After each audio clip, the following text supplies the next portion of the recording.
Banten itu karena memang yang saya debat ini nasab daripada Ba'alawi, dan Ba'alawi memiliki persatuan di Indonesia namanya Rabita Alawiyah. Kita ingin tahu bagaimana Rabita Alawiyah mempertahankan dari nasab mereka yang sudah diakui berpuluh-puluh tahun, bahkan ratusan tahun. Tapi Rabita Alawiyah sendiri tidak datang.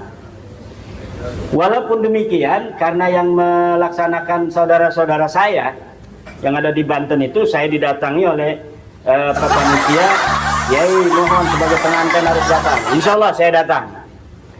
Tetapi kemudian saya mendapatkan surat dari para kesepuhan yang mendukung tesis saya, baik dari Banten, dari Jawa Tengah, Jawa Timur. Kemudian hasil istikharah beberapa kiai yang mendukung tesis saya dengan sembunyi. Assalamualaikum warahmatullahi wabarakatuh. Pada video kali ini saya akan mereaksi atau menanggapi yaitu pernyataan Imaduddin Usman Al-Kaburi di dalam sebuah video, di mana di dalam video tersebut dia memaparkan alasan-alasannya atas ketidakhadirannya di dalam acara bedah silsilah nasab di Kesultanan Banten pada beberapa bulan yang lalu. Setelah saya mencermati pemaparan alasan-alasan yang dia sampaikan, menurut hemat saya itu adalah alasan-alasan yang dibuat-buat saja sebagai justifikasi atau pembenaran, mungkin agar supaya dia tidak dianggap sebagai pengecut, tidak dianggap sebagai pecundang. Dan yang menarik perhatian saya untuk mereaksi dan menanggapi, ada satu alasan yang dia sampaikan, bahwa ketika Robitoh Alawiyah tidak datang, maka dia akan diadu domba dengan sesama anak bangsa yang bukan dari kalangan Robitoh Alawiyah, dari Ba'alawi. Dan kebetulan yang menjadi pembicara itu adalah Abuya Qurtubi, ada juga yaitu Ustadz Wapi, yang mana mereka itu adalah orang-orang kita, kata Kiman.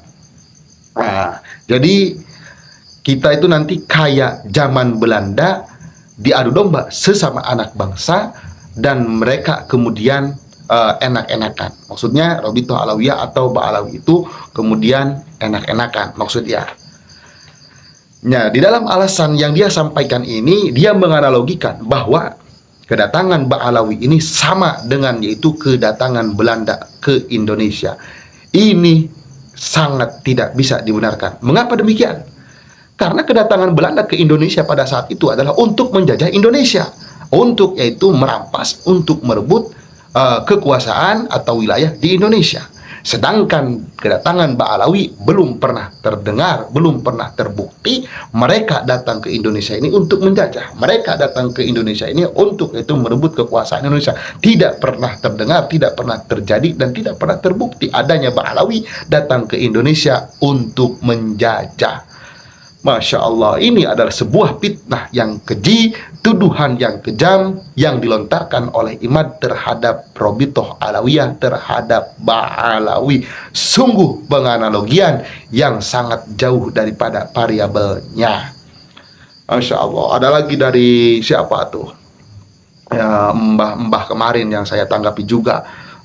Juga yaitu ada Nur Ihya Salafi yang mengatakan bahwa Ba'alawi itu seperti Yahudi Israel, datangnya mereka ini adalah untuk menjajah Indonesia, untuk merebut kekuasaan wilayah Indonesia. Padahal sangat jauh, sama sekali tidak ada persamaan di antara keduanya.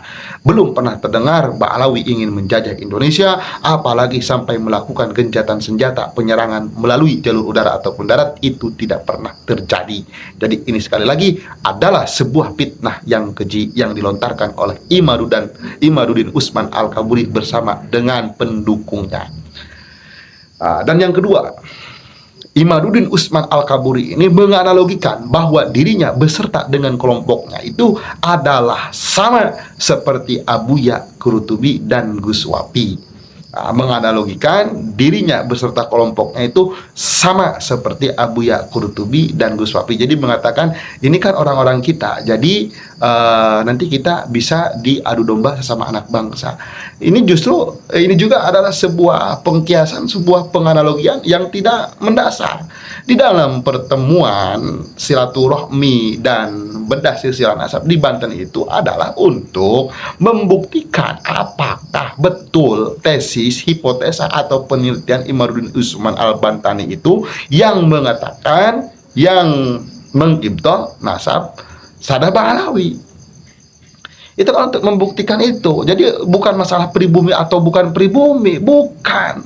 Dalam persoalan pengisbatan atau pengibtolan nasab itu, yang terpenting adalah sesuai atau tidak dengan yaitu ilmu nasab, sesuai atau tidak dengan para ulama ahli nasab.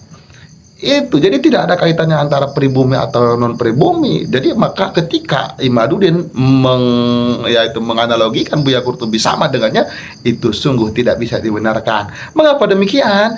Imaduddin itu yang mengibtol nasab Sadah Ba'alawi, penerusnya Abdullah bin Muhil, penerusnya yaitu Murad Sukri, penerusnya yaitu Abdullah bin Jibrin, yang mana mereka itu kesemuanya adalah orang-orang Wahabi.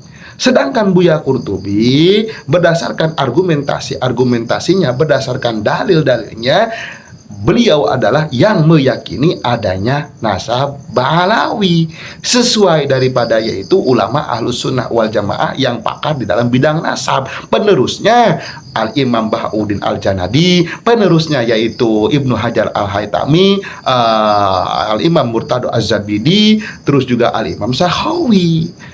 Begitu. Jadi tidak bisa dianalogikan Imaduddin itu seperti Buya Qurtubi, seperti Gus Sapi. Tidak.